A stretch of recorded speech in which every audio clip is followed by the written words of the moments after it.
आज जिस फिलोसफर के बारे में बात करेंगे उसका नाम है इनैक्सीमेंडर। इनैक्सीमेंडर प्री सोक्रेटिक फिलोसफर्स में इसका दूसरा नंबर है। पहले नंबर पे हमने पिछले लेक्चर में देखा जो पहला फिलोसफर था जिसको द फर्स्ट फिलोसफर कहा जाता है वो थालीस था। चुनाचे इनैक्सीमेंडर थालीस का शागिर्द है। इनैक्सीमेंडर भी मेलिटस का रहने वाला था जो मौजूदा तुर्की है। इनैक्सीमेंडर भी काफ़ी सफ़र करता था, इसको सफ़र का ट्रैवलिंग का शौक़ था। और इनैक्सीमेंडर भी जो मेलिजन स्कूल था, मेलिटस का जो स्कूल था, जो स्कूल थालीस ने कायम किया था जिसमें थालीस खुद था, उसका भी इनैक्सीमेंडर उसका हिस्सा था उस स्कूल का। इनैक्सीमेंडर ने अपनी ज़िंदगी में सिर्फ एक किताब का तज़किरा मिलता है जो उसने लिखी थी। उस किताब का नाम था ऑन नेचर, यानी फितरत के बारे में। और ये किताब इनैक्सीमेंडर ने प्रोज़ की शक्ल में लिखी। उससे पहले थोड़ा सा पोइट्री का भी रुझान था वहाँ पे, लेकिन उसने ये प्रोज़ की शक्ल में लिखी, यानी नस्र की शक्ल में लिखी। इस किताब के बारे में अब तो कोई ख़ास ठोस शवाहिद नहीं मिलते, लेकिन अरिस्टोटल तक इस किताब की जो पूरी शक्ल थी वो मौजूद थी। जो लाइज़म की लाइब्रेरी थी वहाँ पे अरिस्टोटल के पास इसका नुस्खा मौजूद था। बाद में कुछ अरसे के बाद इसका सिर्फ एक टुकड़ा फ्रैगमेंट बच गया, बाकी सारी जो किताब है वो कहीं गुम हो गई। तो एनेक्सीमेंडर के बारे में जो हमें पता चलता है वो हमें पता चलता है अरिस्टोटल से और प्लेटो से। ज़्यादा अरिस्टोटल और प्लेटो ने इसके बारे में डिस्कस किया है। ये तो है थोड़ा सा एनेक्सीमेंडर का बैकग्राउंड। अब आते हैं एनेक्सीमेंडर के फ़लसफ़े की तरफ कि एनेक्सीमेंडर का क्या फ़लसफ़ा था।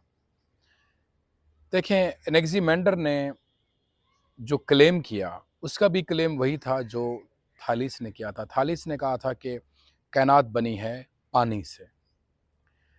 एनेक्सीमेंडर कहता है कि ये जो कायनात का बनी है या कायनात का जो पहला प्रिंसिपल है उसको एनेक्सीमेंडर ने नाम दिया है एप्रॉन।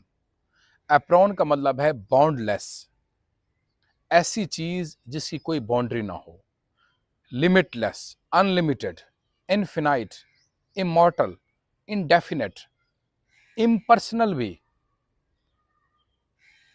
अजल से अबद से अजल तक, लाफानी। और ये नहीं कि ऐसी चीज़ है जो ग्रीक के देवताओं के बारे में कहा जाता था, नहीं, उसने कहा इम्पर्सनल है, उसकी कोई फॉर्म भी नहीं है, किसी शक्ल में नहीं है, बस वो बाउंडलेस है, वो हर लिमिटेशन से बाहर है। ये तो एनेक्सीमेंडर का क्लेम है। अब देखते हैं कि इस क्लेम के बाद एनेक्सीमेंडर ने हमें क्या आर्गूमेंट्स दिए अपने इस क्लेम को मजबूत करने के लिए। तो जो पहला आर्गूमेंट दिया एनेक्सीमेंडर ने, वो आर्गूमेंट ये है, एनेक्सीमेंडर कहता है कि कायनात अगर किसी एक एलिमेंट से, एक अंसर से बनी हो तो वो जो अंसर है, वो जो एलिमेंट है, वो अपने मुतजाद को प्रोड्यूस नहीं कर सकता।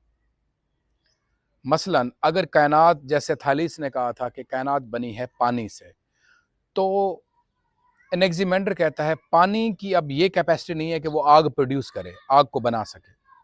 लिहाजा कोई एक अंसर, कोई एक एलिमेंट अपने मुतजाद एलिमेंट को प्रोड्यूस नहीं कर सकता, बना नहीं सकता। लिहाजा कोई एक एलिमेंट हो ही नहीं सकता जिससे ये कायनात वजूद में आई हो। लिहाजा उसने अपने इस आर्गूमेंट से अपने उस्ताद का जो फ़लसफ़ा था कि कायनात पानी से बनी है, वो रद्द कर दिया। ये उसका पहला आर्गूमेंट है अपने क्लेम के लिए। दूसरा उसका आर्गूमेंट है कि कायनात में चीज़ें बनती हैं फिर ख़त्म हो जाती हैं, यानी पैदा होती हैं और मर जाती हैं, लेकिन कायनात का अमल जारी रहता है। उसका मतलब ये है कि अगर कोई चीज़ पैदा होती है और मर जाती है लेकिन कायनात का अमल जारी है, इसका मतलब है कि कायनात का जो पहला प्रिंसिपल है वो ऐसा है जो कभी मरता भी नहीं है, कभी डिके ख़त्म भी नहीं होता, यानी लाफ़ानी है। कोई ऐसा प्रिंसिपल होना चाहिए जो बनने और मरने के अमल से बाहर हो। यानी जो एप्रॉन है वो ना बनता है, वो हमेशा से था, हमेशा रहेगा, ना ही वो मरता है। जो तीसरा आर्गुमेंट है वो ये है कि जितनी भी चीज़ें हैं कायनात में, इनका कोई ना कोई ओरिजिन है, कहीं ना कहीं से ये पैदा हुई हैं, ठीक है, और उसके बाद वहीं लौट जाएंगी। तो ओरिजिन ये बताता है कि वो चीज़ लिमिटेड है। फॉर एग्जांपल, अगर कोई चीज़, कोई दरख्त पैदा हुआ है, पहले नहीं था, तो इसका मतलब है दरख्त की जो वजूद है वो लिमिटेड है, क्योंकि पहले तो वो नहीं था, अब पैदा हुआ है, 200 साल 2000 साल के बाद ख़त्म तो ज़रूर होगा। चुनाचे अगर किसी चीज़ का ओरिजिन है तो वो महदूद है। तो जो फर्स्ट प्रिंसिपल है वो लामहदूद होना चाहिए। ये तीसरा आर्गूमेंट। चौथा आर्गूमेंट ये है कि इस कायनात में बहुत ज़्यादा डाइवर्सिटी है, इस कायनात में मुख्तलिफ डाइवर्सिफिकेशन है, वास्टनेस है कायनात में, कायनात बहुत वसी है। तो कोई एक एलिमेंट इस डाइवर्सिटी को कायम नहीं रख सकता। मतलब अगर हम कहें कि कायनात हवा से बनी है या पानी से या आग से, तो वो एक एलिमेंट, एक अंसर इतनी ज़्यादा जो वसी व अरीज़ कायनात है उसको कंट्रोल या उसमें समा नहीं सकता, या वो कायनात उस एलिमेंट में नहीं समा सकती। तो ये भी एक उसका आर्गुमेंट है कि जो डाइवर्सिटी, जो वास्टनेस ऑफ यूनिवर्स है, वो इटसेल्फ ये बात बताती है कि इस कायनात की जो जो पहला प्रिंसिपल है, जो अल्टीमेट रियलिटी है, वो बाउंडलेस है, वो लिमिटलेस है, उसकी कोई हद नहीं है। ये उसके चार मेजर आर्गुमेंट हैं अपने इस क्लेम को प्रूव करने के लिए कि कायनात की जो अल्टीमेट रियलिटी है या जो पहला प्रिंसिपल है, उसका नाम है एप्रॉन, यानी बाउंडलेस। और उसने कहा कि जो एप्रॉन है ये कोई चीज़ नहीं है, ये कंडीशन है चीज़ों के होने की। कायनात में जितनी चीज़ें होती हैं उनकी जो कंडीशन है वो एप्रॉन है, ये बाउंडलेस है, ये लाफानी कायनात है। अब ये उसका मेजर फ़लसफ़ा है जो उसने कायनात के पहले प्रिंसिपल के बारे में बताया है। अब फर्दर अगर हम आए तो एनेक्सिमेंडर ने बायोलॉजी पे भी बहुत काम किया। एनेक्सिमेंडर ये कहता है कि कायनात में जो जानदार चीज़ की इब्तदा हुई है वो पानी से हुई है, पानी से, नमी से, मॉइस्चर से, इससे जानदार चीज़ों की इब्तदा हुई है। सेकेंडली वो ये बताता है कि जो ह्यूमन बीइंग्स हैं, जो इंसान हैं, उनकी जो इब्तदा हुई है, जो ओरिजिन हुआ है, वो भी फिश लाइक, मछली की तरह की किसी मखलूक से हुआ है और बाद में इवॉल्व हुआ है। तो हमें इस बात से ये इशारा मिलता है कि जो एवोल्यूशन की बात डार्विन ने की थी, तो उसकी कहीं ना कहीं बुनियाद हमें एनेक्सिमेंडर के फ़लसफ़े से मिलती है। एनेक्सिमेंडर ने इसके अलावा जियोग्राफी पे काम किया। उसने दुनिया का पहला नक्शा बनाया जिसमें उसने यूरोप को शुमाल में रखा, नॉर्थ में, और एशिया को जनूब में रखा, ठीक है। तो इस तरह उसने नक्शा बनाया पूरी दुनिया का, पहला नक्शा दुनिया का उसने ही बनाया। इसके अलावा एनेक्सिमेंडर ने कॉस्मोलॉजी पे बहुत काम किया। उसने कहा जो ज़मीन है वो उसका वो तैर रही है, वो किसी चीज़ पे टिकी हुई नहीं है, वो फ्लोट कर रही है स्पेस में, इस वसी और अरीज़ खला में तैर रही है। तो उसको ना किसी ने, किसी इंसान ने या किसी देवता ने या किसी जानवर ने पकड़ा हुआ है, नहीं, वो कायनात में फ्लो कर रही है। फिर वो बताता है कि वो गिरती क्यों नहीं है, क्योंकि वो कहता है उसके जो डायमेंशन हैं वो इतने इक्वल हैं कि कहीं से उसका झुकाव ऐसा नहीं हो सकता कि वो किसी सिमत या किसी साइड से नीचे गिर जाए। तो लिहाजा ये जो उसका कॉन्सेप्ट है कि ज़मीन फ्लोट कर रही है स्पेस में, ये भी काफ़ी जो आज की साइंस है उससे काफ़ी मुताबिकत रखता है। और उसने ज़मीन की शक्ल भी बताई है कि सिलेंड्रिकल नुमा जो है ना, उस नुमा ज़मीन की शक्ल है। इसके अलावा इनेग्ज़िमेंडर का जो काम है, इसको फ्रेडरिक नीत्शे ने भी काफ़ी एप्रिशिएट किया है।